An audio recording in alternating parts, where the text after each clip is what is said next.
Always welcome साथियों। Digital class हमेशा आपके साथ। इंजीनियर हो, अपनी प्रोडक्शन इंजीनियरिंग की सीरीज चल रही है। जो भी कंटेंट अब तक आपने पढ़ा है और आगे इस वीडियो में पढ़ने वाले हैं, सारा कंटेंट आपको पीडीएफ फॉर्मेट में अवेलेबल रहेगा।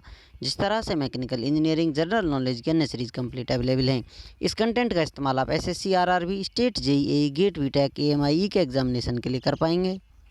इससे पिछली वीडियो में साथियों हमने डिफेक्ट्स स्टार्ट कर रखे थे, उसमें से डिसलोकेशन के बारे में जाना था। डिसलोकेशन आपको पता नहीं हो, टेंजेंट वेक्टर, बर्जर वेक्टर आपको पता होना चाहिए।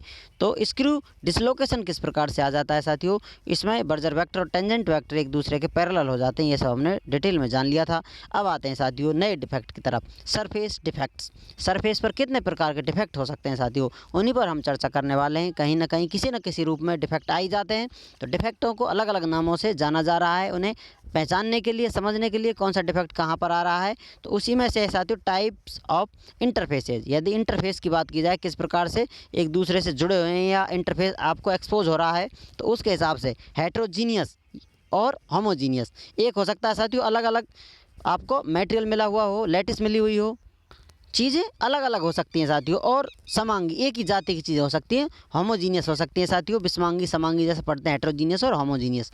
हेट्रोजीनियस में सॉलिड सरफेस है साथियों, और एयर से या गैस से उसका इंटरफेस हो रहा है या कांटेक्ट में आ रही है। फेज साथियों सॉलिड हो सकता है, दूसरा लिक्विड हो सकता है। दोनों एक दूसरे पर जुड़े हुए हैं, तो वहाँ पर आपको जैसा यहाँ मान लीजिए एक तरफ लिक्विड है, एक तरफ सॉलिड है, तो यहाँ पर जो इंटरफेस बना हुआ है वहाँ पर कोई डिफेक्ट नज़र आ सकता है। और यदि सॉलिड सॉलिड जुड़े हुए हैं तो किस प्रकार से, हेट्रोजीनियस, इस प्रकार के डिफेक्ट आपको देखने को मिल सकते हैं। बात की जाए साथियों होमोजीनियस की, तो यहाँ पर ग्रेन बाउंड्रीज आपको डिफेक्ट दिखाने वाली हैं साथियों। ग्रेन बाउंड्री डिफेक्ट के रूप में नजर आएंगे आपको, या ग्रेन बाउंड्रियों से आप डिफेक्ट्स पहचान सकते हैं। Tilt and twist boundaries, tilt boundaries आपको देखने को मिलेंगी साथियों, और ट्विस्ट बाउंड्री भी देखने को मिल सकती हैं। और नेक्स्ट आता है साथियों स्टैकिंग फॉल्ट। ये साथियों हेट्रोजीनियस और होमोजीनियस इस प्रकार के आपको सरफेस डिफेक्ट देखने को मिल सकते हैं। अब बात की जाए साथियों, शुरुआत करते हैं स्टैकिंग फॉल्ट की तरफ आते हैं साथियों। जैसा आपको पता है हेट्रोजीनियस और होमोजीनियस में से एक ही टाइप है, तो एक एक टाइप पर हम चर्चा करने वाले हैं। जो विशेष हैं उन पर विशेष चर्चा करेंगे, बाकियों को एक लाइन में निपटा कर चलते बनेंगे। तो यहाँ पर स्टैकिंग फॉल्ट की बात की जाए साथियों, यहाँ पर आपका अरेंजमेंट कुछ इस प्रकार का है, समझ लीजिए। ए आपको नज़र आ रहा है, ए इस प्रकार से, ए के बाद बी सी, इस प्रकार से आपको पैटर्न नज़र आ रहा है। एक लैटिस इस प्रकार की बनी हुई है, उसमें अरेंजमेंट इस प्रकार के एटम जमे हुए हैं, दूसरे में अलग प्रकार के जमे हुए हैं, तीसरे में इस प्रकार जमे हुए, फिर से ए प्रकार का अरेंजमेंट यहाँ देखने को मिल रहा है, बी प्रकार का, सी प्रकार का, इस प्रकार से आपकी लैटिस बनी हुई है। अब मान लेते हैं ये पैटर्न फॉलो होता जा रहा है किसी मटेरियल में, कहीं भी आप देख रहे हैं तो इस प्रकार का पैटर्न फॉलो होते हुए जा रहा है। अब इसमें से ये पैटर्न कहीं आपको फॉलो होता हुआ ना मिले तो आप कहेंगे फॉल्ट आ गया है, डिफेक्ट आ गया है। तो इस प्रकार से इसमें से मिसिंग प्लेन हो जाए कोई, या कोई एक्स्ट्रा प्लेन आ जाए, जैसे यहाँ बी है डबल बी हो जाए, तो ये डिफ़ॉल्ट या आपको देखने को मिलेगा, फॉल्ट मिलेगा।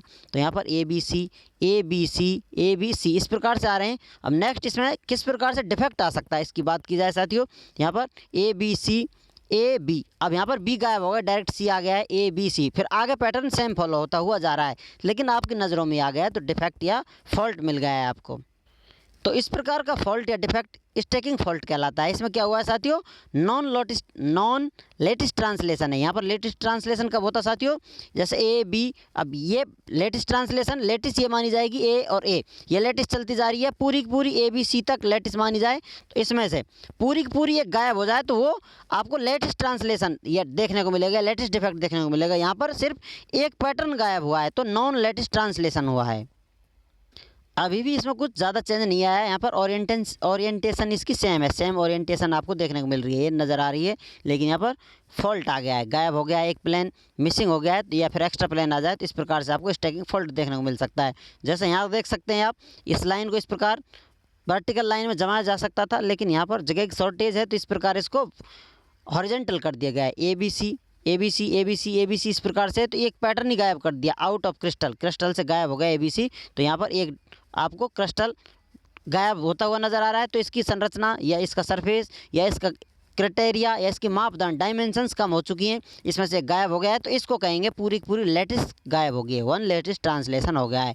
तो यहाँ पर क्या हुआ है साथियों, सेम डिस्टेंस पर लेटेस्ट काउंट की जाती हैं। जैसा एक एटम यहाँ है, दूसरा एटम यहाँ है, तीसरा है, एक अलग प्रकार का है, तो लेटेस्ट ट्रांसलेशन में इनके काउंट किया जाएगा, इनके मध्य में कितनी डिस्टेंस है, इस बीच वाले काउंट नहीं किया जाता है। तो यहाँ पर ABC ABC ABC ABC इस प्रकार से पूरी की पूरी लेटेस्ट गायब हो गई है यहाँ पर।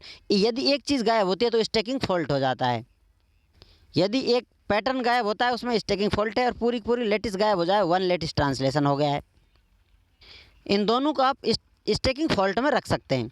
उम्मीद करते हैं विद्वानों वीडियो में दी गई अब तक की जानकारी आपको अच्छे से समझ में आई होगी। अभी आपका कोई कन्फ्यूजन है तो आप हमसे कमेंट कर पूछ सकते हैं। साथियों, आप चाहें तो कांटेक्ट कर सकते हैं, कांटेक्ट लिंक आपको वीडियो डिस्क्रिप्शन में मिल जाएगा। वीडियो को अंत तक देखने के लिए, चैनल को सपोर्ट करने के लिए आपका दिल की गहराइयों से बहुत बहुत धन्यवाद। मिलते हैं नेक्स्ट वीडियो में, तब तक पढ़ते रहिए, व्यस्त रहिए, मस्त रहिए। जय हिंद, वंदे मातरम।